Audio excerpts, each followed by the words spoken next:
Olá, galera! Estou aqui eu novamente. Vamos falar hoje sobre novidades da semana, tá?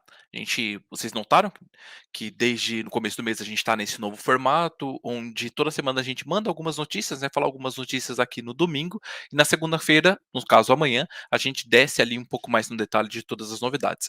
Hoje eu estou aqui, da última vez eu falei sobre computing e networking, hoje eu vou falar sobre DevOps, tá? Então vamos começar já compartilhando. Peço que vocês todos acompanhem as novidades no geral, né, ali na íntegra dentro de aws.amazon.com/new. Acompanhem sempre em inglês, é sempre a nossa dica, porque tem muito mais novidades em inglês do que em português. E hoje a gente vai falar sobre as novidades aqui de DevOps. Perfeito? Eu separei as novidades aqui em três grandes blocos. O primeiro bloco para a gente falar um pouco mais sobre aplicação, outro bloco para a gente falar sobre. Eu coloquei como observabilidade, mas a ideia é a gente falar sobre todas as ferramentas que saíram de novidades que se encaixam nesse contexto de DevOps, e por fim a gente falar sobre CI/CD. A primeira novidade é que a AWS ela anunciou ali um Perception Billing para o Amazon Game Lift, tá?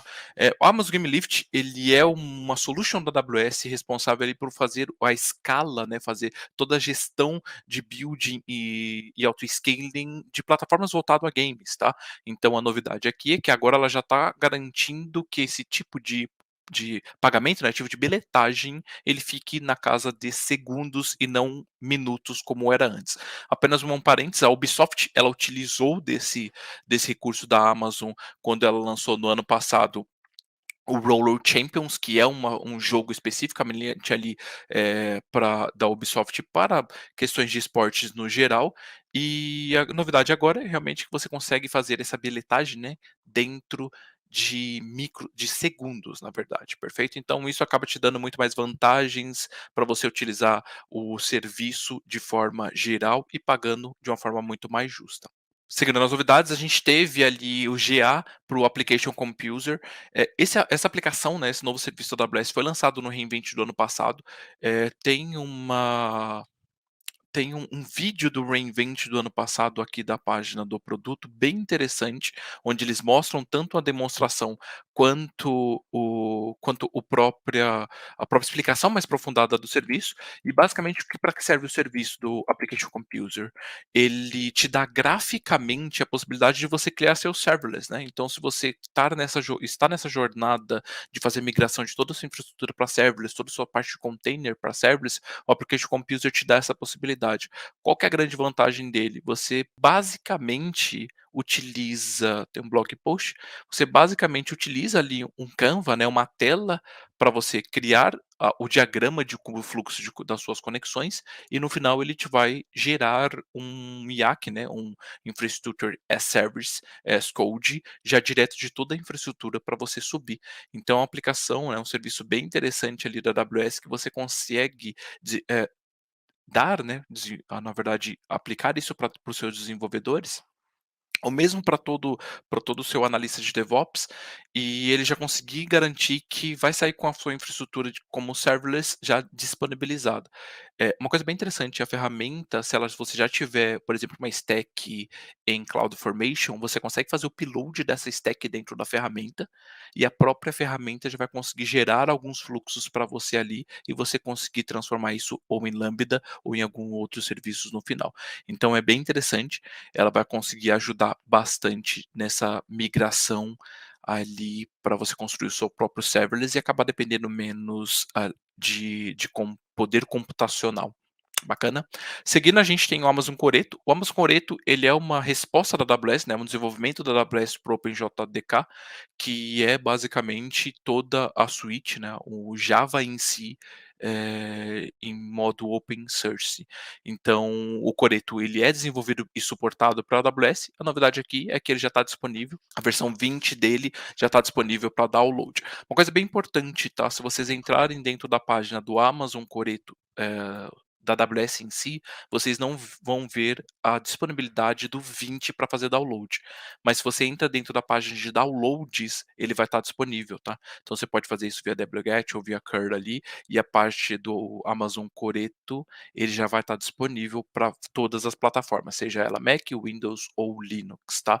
Entrando direto na página, se eu não me engano, não sei se eles já arrumaram isso, mas na página do Amazon Coreto, só até a versão 19 vai estar disponibilizado. Eh, Aqui é só mais uma atualização, né, a AWS ela sempre segue as atualizações do próprio OpenJDK. Então o OpenJDK lançou a versão 20 ali em meados de 2022 e agora o Coreto acaba acompanhando essa atualização. Bacana? Entrando agora na parte mais de observabilidade, a gente tem a disponibilidade ali do Proactive Insights do DevOps Guru para o RDS. E aqui é uma novidade bem interessante. O Amazon DevOps Guru, ele é uma aplicação, né, ele é uma feature da Amazon, um serviço da Amazon, que vai conseguir rodar ali a sua infraestrutura e te dar diversos insights para melhorar, né, na questão de performance, seja na própria boa prática da ferramenta. A novidade aqui é que ele já está suportando isso para RDS com parênteses, tá? Apenas para Aurora rodando MySQL ou Postgre. Então, se você está rodando Aurora com uma dessas duas engines, você já consegue utilizar dessa feature ali do Proactivity Insights do DevOps Guru. Tem um blog post falando sobre isso e é bem interessante por quê? Porque rodando o DevOps Guru, o DevOps Guru dentro do RDS, ele vai além do Performance Insight que a gente já está meio que acostumado. Ele vai te dar insights do que você pode melhorar a nível de banco de verdade. Então, Performance Insights, ele vai te dar insights e ajudar muito na análise de troubleshooting. Então, ele é muito mais reativo do que proativo. No DevOps Guru é o contrário, ele consegue te gerar alguns insights que o próprio Performance Insight te possibilita também, mas ele já te dá, possibilidades de melhoria de problemas que ele identifica para o futuro.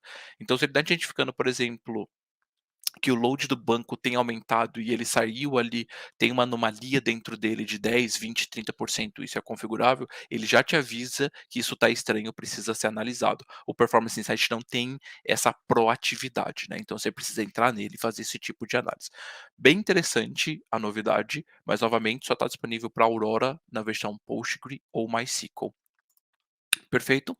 Falando ainda sobre as possibilidades que a gente tem de coletar mais logs, o próprio Amazon, a solução de PubSub da AWS, que é o SNS, agora ele está suportando integração com o X-Ray. O X-Ray ele é uma solução similar a um APM da AWS, ele consegue gerar vários tracings de como a sua aplicação funciona, e a novidade é que você consegue agora integrar o SNS com essa ferramenta, o que vai conseguir garantir ali um poder de análise e debug da sua aplicação de uma forma bem mais consistente. Então também tem um blog post falando sobre, não especificamente sobre essa implementação, mas tem um blog post falando sobre o X-Ray e ele tem uma parte de insights que vai conseguir gerar justamente todo esse poder, né, todo esse poder de análise para você conseguir identificar onde a sua aplicação pode ou não estar sendo travada, né, ou onde o seu próprio SNS, o fluxo que o seu SNS está tomando frente à sua aplicação. Julgo bem importante vocês analisarem o X-Ray, porque é uma ferramenta fantástica e gera gráficos de causas raiz, desde causas raiz até de próprio tracing, muito bem elaborados. Aqui é só um exemplo de onde ele consegue identificar ali a causa raiz de um possível problema, e a vantagem agora é que você já consegue integrar o SNS dentro dessa opção. Bacana. E entrando aqui nas últimas novidades, a gente falando sobre CICD, saíram poucas novidades sobre esse tipo de informação nesse último mês. E a primeira grande novidade é que o Code Building, que é diferente do DevOps Guru, né? O Code Building ele é muito mais uma perna ali do Code Pipeline, e ele já está suportando você fazer deploy em máquinas GPU pequenas, tá? O que isso quer dizer? Ele já suportava você fazer esse tipo de deploy com GPU em máquinas grandes, mas você não tinha a capacidade de trabalhar com máquinas melhores, o que acabava muitas vezes, se você dependesse desse tipo de ferramenta, deixando o seu deploy muito mais caro dessa forma, né. Então agora você já consegue rodar GPUs, né, máquinas com GPU entre 4 vCPUs e 1 giga, de RAM, e você já consegue garantir isso para dentro da sua pipeline, economizando ali de tabela, tá. Interessante, só está disponível em Norte Virgínia e Oregon, e para o restante do mundo, América Latina, né, vou colocar dessa forma, ainda não foi disponibilizado. Agora falando sobre System Manager, né, o System Manager ele é uma suíte de soluções da AWS voltada para gerenciamento de sistemas, talvez por isso o nome é System Manager, e uma dessas ferramentas é justamente você poder utilizar o que eles chamam de runbooks, que é basicamente você escrever ali toda a necessidade que você tem dentro da sua aplicação, seja garantir a instalação de um pacote de segurança, seja mesmo fazer a sua instalação. Então você consegue rodar ali, ter os seus runbooks para fazer a instalação, e conseguir fazer esse gerenciamento das suas instâncias. A vantagem agora e a novidade é que você consegue favoritar até 20 documents e runbooks dentro do seu System Manager. Antes dessa novidade, você poderia ter 1000 runbooks e ficar pesquisando ali dentro da ferramenta para chegar no runbook que você queria. Então, se você não tivesse, por exemplo, um padrão de nomenclatura, esse tipo de pesquisa acabava ficando um pouco complexa. Então, agora você consegue favoritar os runbooks e os documentos que você mais utiliza, e eles automaticamente já vão subir ali na sua pesquisa, vão estar sempre disponíveis, como se fosse um fixed ali para dentro dos seus runbooks. Bem interessante, uma novidade funcional, vou colocar dessa forma, né, que não traz de fato nenhuma melhoria dentro da aplicação, mas traz uma melhoria muito interessante na utilização da ferramenta como um todo. E a nossa última novidade, né, da semana aqui para a parte de DevOps, é falando sobre CS, o que na minha opinião é uma das melhores ferramentas para gerenciamento de containers dentro da AWS, e se você não sabe, tem milhares de formas de você subir um container dentro da AWS. Eu gosto bastante do ECS, e a novidade é que agora ele vai conseguir te prover, se você utilizar o Capacity Providers, uma capacidade, né, de você ter um contexto do porquê que você não uma task específica do seu cluster não subiu. Antes dessa novidade, antes do dia 22 de março, para você descobrir por que que uma task não subiu, você precisaria olhar dentro do log especificamente ali, ou do CloudTrail ou da própria task. Agora, se você estiver utilizando o Capacity Providers, e aqui abrindo parênteses, Capacity Providers é a forma que você tem de colocar, de gerenciar como as suas tasks vão subir. Então você consegue, por exemplo, colocar um Fargate Spot ou o próprio EC2 e dar peso para essas capacidades, né, esses provedores de infraestrutura, falando, por exemplo, que 20% da sua infraestrutura vai subir em C2, 80% vai subir em Fargate, por exemplo. Então, utilizando Capacity Providers, agora se o seu auto-scaling ele não subir, ele vai te dar um contexto muito mais detalhado do porquê isso aconteceu. Seja ele o porquê, se existiu alguma falha dentro do próprio EC2, se existiu alguma falha na hora que você está subindo a sua API ali dentro da task, tá? Então, bem interessante a novidade, sobretudo para a parte de troubleshooting, e acaba ajudando a gente a identificação de problemas, de eventuais problemas.